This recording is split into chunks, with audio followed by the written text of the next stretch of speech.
بسم الله الرحمن الرحیم. السلام علیکم و رحمت الله و برکاته.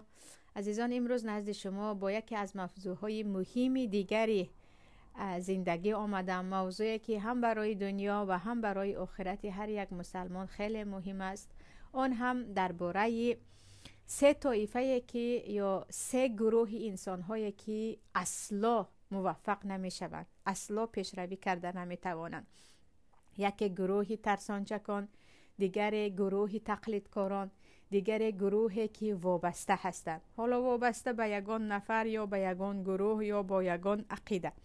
بیایید در همین موضوع صحبت کنیم، برای آنکه کیست که در همین دنیا نمیخواهد موفق شود. یعنی هر یک انسان میخواهد در جاده، در یک راه موفق باشد. حتی در مسئله های دنیوی هم، یعنی در مسئله های دنیوی هم وقتی میبینیم زیاد کارهایی که ما در دنیا میتوانستیم بکنیم اما نکردیم، سببش یکی از همین سه چیز بود: یا ترس ما بود، یا تقلید ما بود، یا وابستگی ما بود، که میخواهم در همین باره یک صحبت داشته باشیم.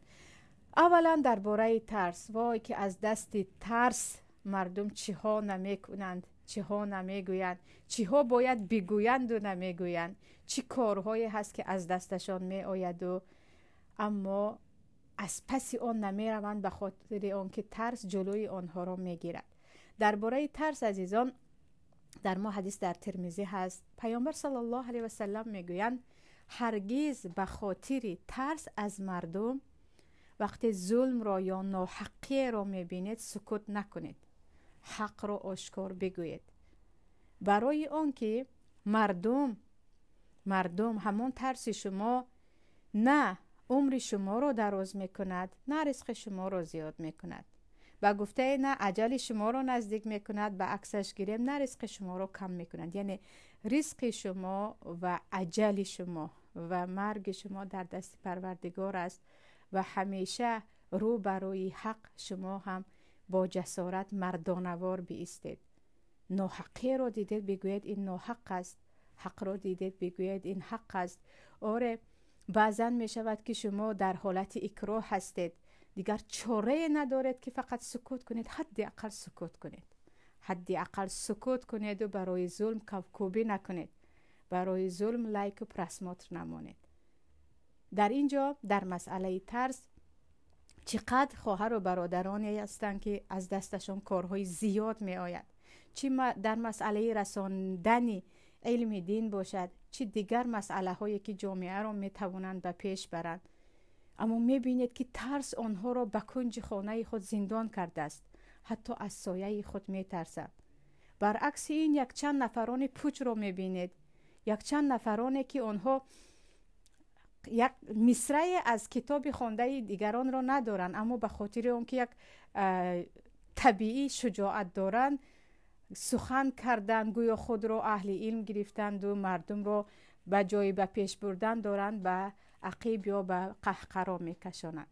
و مسئله ترس یعنی در تمام مسائل زندگی ما پیش راه ما را میگیرد. فرزندی که از پدر و مادرش ترسی سخت دارد، احترام نه، ترسی سخت دارد که مرا از میراث محروم میکنن یا مرا از یگان هدیه و خانه محروم میکنن، میبینید که از پای چند فرزند خود هم میگذرد، از بحر چند فرزند خود هم میگذرد. زنهایی هستند که ترس از شوهرشون باعث میشود که 30 سال و 40 سال حرام بخورن در همان خانه. ماشینی که از حرام به دست آمده است، خانه‌ای که از حرام به دست آمده است، پول مالی که از حرام به دست آمده است، مثل زهر با یک فرعون بخورند، برای اینکه ترس آنها که اگر از این مرد جدا شوم دیگر حال من چی میشود، من از گرسنگی میمیرم، آنها رو به این حالت می آورد. و چه خیلی گفتم علمای هستند که سالها خواندن، ماهها خواندن، گرسنه و تشنه شبها بیدار خوابی کشیدند و دست به کتاب داشتند و بجای اون که امروز آن علم خود را برسانند، از ترس فقط در کنج هستند. و نفران دیگری هم هستند که از ترس فقط عکس خوانده خود را عمل میکنند. یعنی عمل آنها به من و شما نشان میدهد که تمام کاری که میکند عکس خوانده خودش هست، به خاطر همان ترسی که دارد که یکی جان مرا میگیرن یا یکی مالی مرا میگیرن یا یکی مرا زندان میکنن. سبحان الله. پیامبر صلی الله علیه و سلم یکی از دعایشان این بود که اللهم انی اعوذ بک من البخل والجبن، پروردگارا من از تو پناه میبرم از بخیلی و از ترسانچکی. از بخیلی و از ترسانچکی. انسانی بخیل به خودش، به شخصیت خودش، به نفس خودش هم بخیلی میکند، برای خریدن و خوردن و پوشیدن، به فرزندان خودش هم، به مردم هم. یعنی خیر انسانی بخیل نه به خودش میرسد نه به دیگران میرسد. جمع میکند، یک روز میمیرد به یگان خیر. انسانی ترسو چی؟ انسانی ترسو با بدنش، با جسمش به کسی کمک نمی کند. ترس پیش راهی او را می گیرد. و در قرآن تقریبا تمام آیت هایی که درباره ترس می آید همش درباره منافقان است. همش درباره منافقان است که یستخفون من الناس ولا یستخفون من الله. میگوید الله منافقین از مردم میترسند اما از الله نمیترسند. وای که ترس از مردم، از انسان چی چیزی میسازد. وقتی انسان از حد از مردم ترسید که انشاءالله کمی بعد درباره وابستگی در موضوع وابستگی صحبت میکنیم. انسان وقتی از مردم ترسید یک قدم پیش رفته نمیتواند. عیناً به گفت آنها کار میکند، به گفت آنها زندگی میکند. و اگر به کتاب های تاریخ هم نگاه کنید عزیزان، چی ظالم باشد چی عادل باشد، هر یک شخصیتی که در تاریخ مسیر تاریخ را دیگر کرد، یکی جهان با یک راه می رفت یا گفتیم با یک قانون ظلم می رفت و یک بار تغییرات شد که یک نفر سر برداشت، می بینید که همیشه جسوران هستند. گیتلر رو مثلا نگاه کنید یا ناپلیون رو نگاه کنید مثلا از کفار، یا صلاح الدین ایوبی از مجاهدین مسلمان ها رو نگاه کنید، خالد ابن ولید، سیف الله مسلول رو نگاه کنید. خالد ابن ولید میگوین این همه جنگ رفتم، در بدنم حتی یک مقداری کوچک نیست که یا در آن زخم شمشیر نباشد یا زخم تیر و کمان نباشد، الان باشد در بستر مرگ در خانه خود میمیرم. معنایش این است که عمری تو همان مقدار است که پروردگار به تو نوشته است. و گفتن حق و جهاد کردن در راه الله و مبارزه بردن، تو نمیمیری. انسانی ترسانچک این چیز را از قلبت بگیر، تو با این چیز نمیمیری. مرگ تو نوشته شده است که کسی عمر تو را زیاد هم نمی کند کم هم نمی کند. یعنی زیاد کارهایی که ما مثلا نگاه کنید عزیزان، ترس سبب می شود که یک انسان مثل ما حق ما را بخورد یا پول ما را بگیرد یا آزادی ما را بگیرد، یا بعضا سبب شود که کاری که ما می توانیم اما نمی کنیم. سببش این است که از انسان مثل خود می ترسیم که او ما رو شاید جانمان رو میگیرد. بعضی ها میگوین پولم رو میگیرد یا با من قطع رابطه میکند که من زندگی کردن نمیتوانم، در حالی که هم رزق تو هم جان تو در کفالت پروردگار است.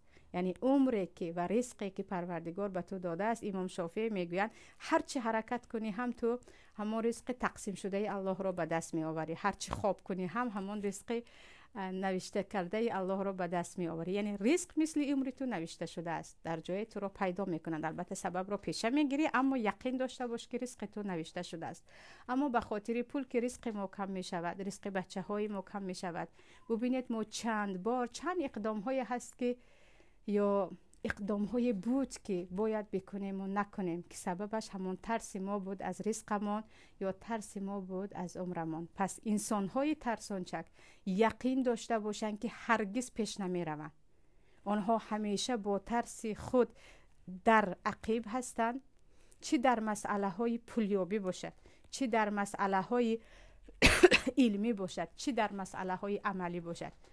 ببینید بسیار انسان های هستند، یعنی انسان هایی رو میبینید که کلن بی سواد است، صاحب مال است اما با توکل آن مال را صاحب شده است، با کار دست زده است که دیگر ترسانچک آن را نکردن. وقتی چند نفر ترسید و فقط با کار لای دست زد، این یکی توکل کرد و به یگان تجارت دست زد، یا یکی راه هجرت را به کشوری دیگر کرد. میبینید که یعنی زیادی انسان های پولدار، البته کسایی که میراثی یا حرام نمیخورند و خودشان با کوشششان پروردگار زیاده کرده است، میبینید که یک توکل های عجیبی کردن، یعنی ترس خود را شکست دادند و توکل های زیاده کردند. دیگر انسان های موفق هم چه در مسئله دعوت باشد، چه در مسئله تعلیم باشد، چی در مسئله تغییرات جامعه باشد، میبینید که ترس خود را شکست دادند و اقدام های کردند بر علیه ترس و میبینید که در حقیقت تاریخ همیشه از آنها به خیر یاد میکند، به یک قهرمان، به یک نفری که وسط این همه جبنا یا انسان های ترسو بالا شد و تغییرات کرد. پس وقتی میخواهیم پیشروی کنیم یا وقتی میخواهیم فرزند ما موفق باشد، پیش رود، اولین چیزی که باید از وجود او نابود کنیم این ترس است. اما ترس جبلی یا ترس طبیعی هست. مثلا از تاریکی همیشه میترسید، از تنهایی میترسید، یا ترس از پروردگار. این ترس هایی هست که در همه انسان هست. ترس من، ترس از انسان مثل خودت، ترس از کمشوی رزق تو، ترس از اینکه یکی میمیرم و این کار رو نمیکنم، یکی تماما کلی اون چیزی که در دستم هست از دست میدهم، این کار رو نمیکنم. انا این گونه ترس مانع میشود که شما هرگز پیشرفته نتوانید. عامل دوم عزیزان یا سبب دوم چه خیلی گفتم مسئله تقلید است. داد از دست تقلید مثل ترس. سبحان الله، تقلید انسان ها را به کفر کشانده بود و میکشاند و هنوز هم کشانده ایستاده است. در قرآن کریم پروردگار میگوید و اذا قیل لهم اتبعوا ما انزل الله قالوا بل نتبع ما الفینا علیه آباءنا. وقتی به مشرکان گفته شود که شما پیامبرتان در نزدتان هست، شما میدانید که انسانی صادق است، هرگز دروغ نگفته است، این را اطاعت کنید، در دستش معجزه‌اش قرآن است. آنها میگویند نه، ما میدانیم محمد راستگو هست، محمد دروغ نمیگوید، اما آن کاری که پدرانمان کردند ما آن را میکنیم. ما از پای تقلید پدر و مادر خود هستیم یا اجدادان خود هستیم. یعنی تقلید آنها سبب شده بود و هنوز هم تقلید زیادی ها سبب می شود که حتی در مسئله کفر، در مسئله شرک و کفر تقلید کنند. و اکنون بیاید ببینیم تقلید به یک عالم. یعنی بعض طالب علمان هستند که ببخشید کاپیای استاد خود هستند، خندهشان مثل خنده استادشان هست، سخنشان مثل سخن استادشان هست. علل خصوص چند نفرانی که همیشه از کتاب امام عبدالوهاب گپ میزنند که سبحان الله گویا که در دنیا دیگر عقیده وجود ندارد. یکی امام عبدالوهاب 100 و چند سال پیش بر آمدند و 6 تا شروط لا اله الا الله گفتن، اینها هم فقط همین را میگویند، تا درجه تقلید که دیگر یگان کتاب را قبول ندارند. 3 قاعده که در عقیده دیگر علما نماندند و این عالم آمد و من دیگر باید فقط از آن گفته شود. استاد از آن میگوید، شاگرد از آن میگوید، شاگرد از آن میگوید، فقط همین گونه رفته استاد است. یعنی ببینید تقلیدی که یک گروه را از این همه دایره وسیع کتب عقیده، از این دایره وسیع اسلام به کجا کشون؟ فقط گپشون 3-4 کتاب یک عالم است، از آن بیرون نمیبرایند. این یک مسئله. مسئله های دیگر هم هست. طالب علمان را بمانیم، یک بلاگر برآمد و مثلا یک نفر رو تهمت کرد یا تهمت نکرد، خیر گفتیم سر یک نفر رو فوش کرد، ببینید فلان دختر چیکار کرد مثلا، یا فلان زن شوهردار چیکار کرد، که در تاجیکستان بلاگرها با دخترها و زن شوهردار خیلی زیاد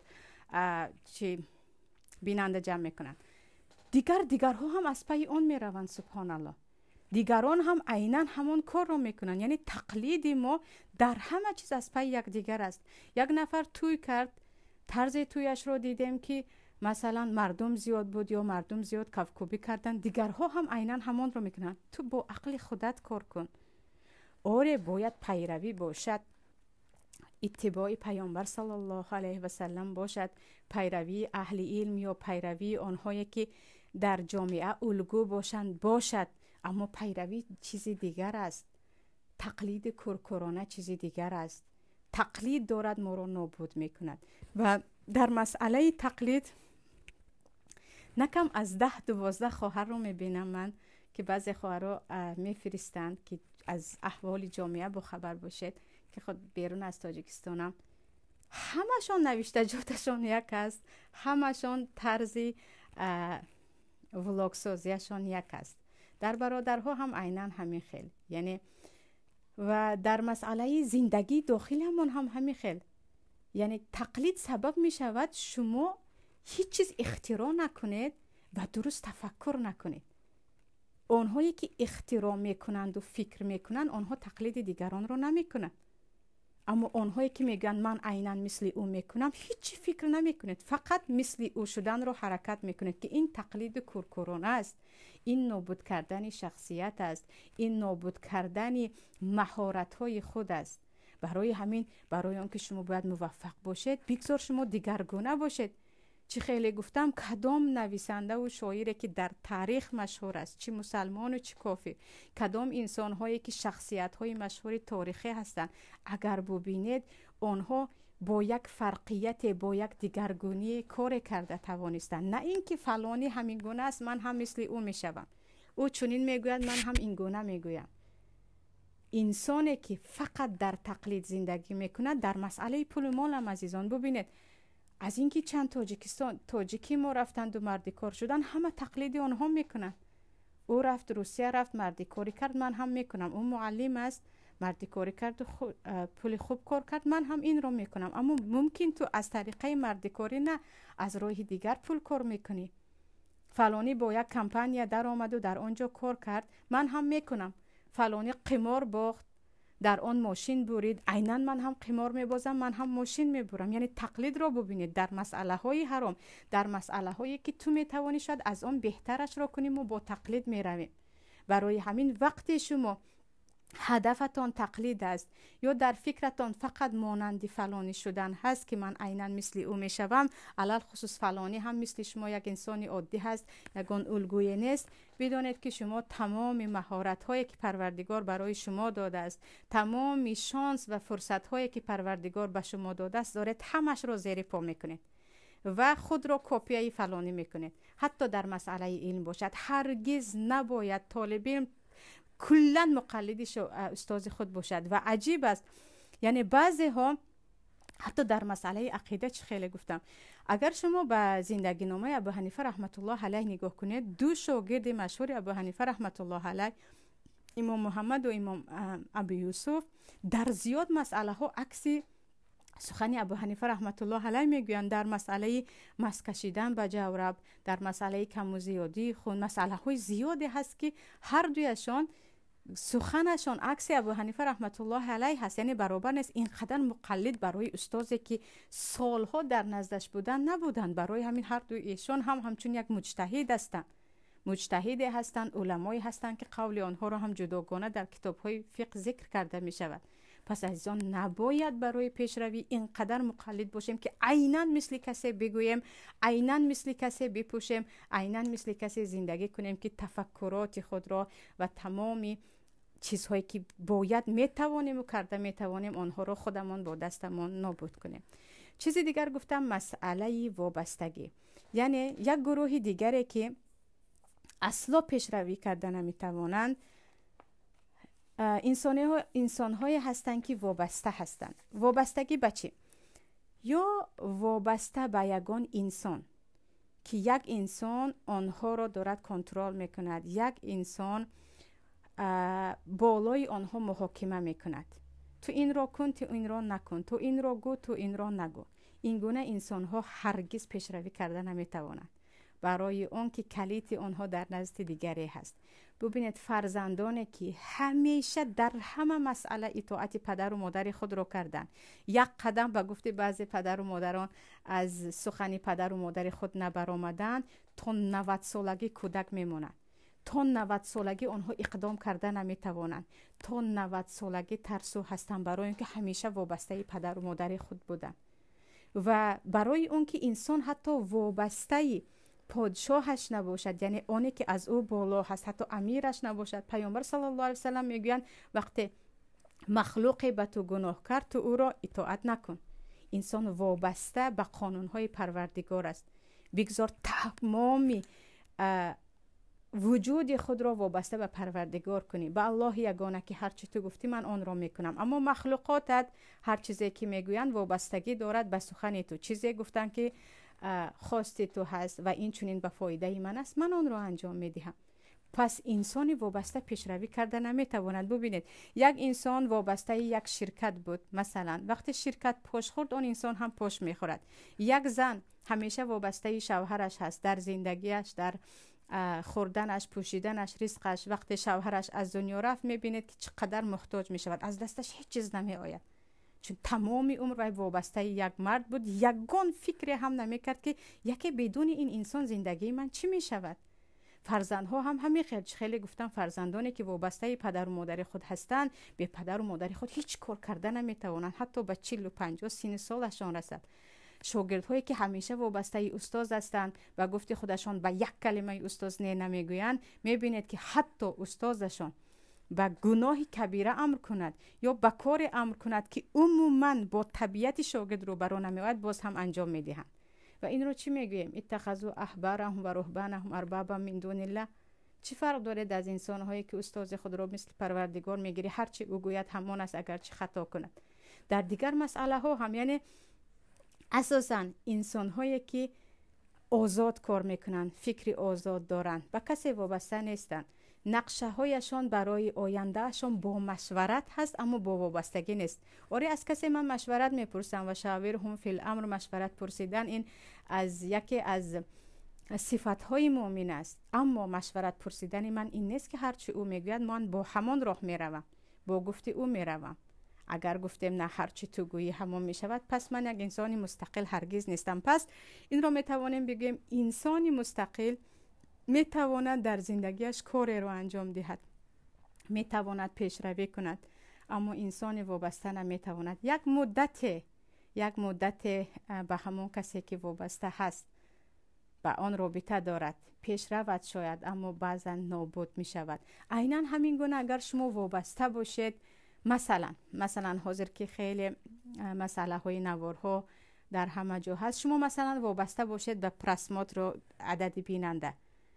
من میدونم انسان هایی هستن که خیلی با نیتی خالص کار رو شروع کردن، از اینکه وابسته بودن به عدد بیننده، وقتی عدد بیننده کم شد دیگر آنها کارشون رو دوام ندادن. پس اینجا وابستگی شما رضاگی پروردگار نبود، وابستگی شما عدد بیننده و رضاگی مردم بود. وابستگی فقط به چیزهای مثلا به شخصیت ها نمی شود. گاهی ما وابسته می شویم به کوکبی مردم، وابسته می شویم به هیاهوی مردم و همین گونه وابستگی ها کنی مردم چه خیل میکنند و چه خیل میگویند، شروع می شود که ما شخصیتمان رو از دست دهیم. پس یک شخصیت، یک انسان یا فرزند ما برای اینکه پیشروی کند و خود ما شخصا کاری را کرده توانیم عزیزان، باید مستقل باشه. باید مستقل باشیم. آره مشورت کنید، با جماعت باشید. مسلمان همیشه باید با جماعت باشد. تفریقه بین مسلمان ها زهر است، مسلمان را نابود میکند.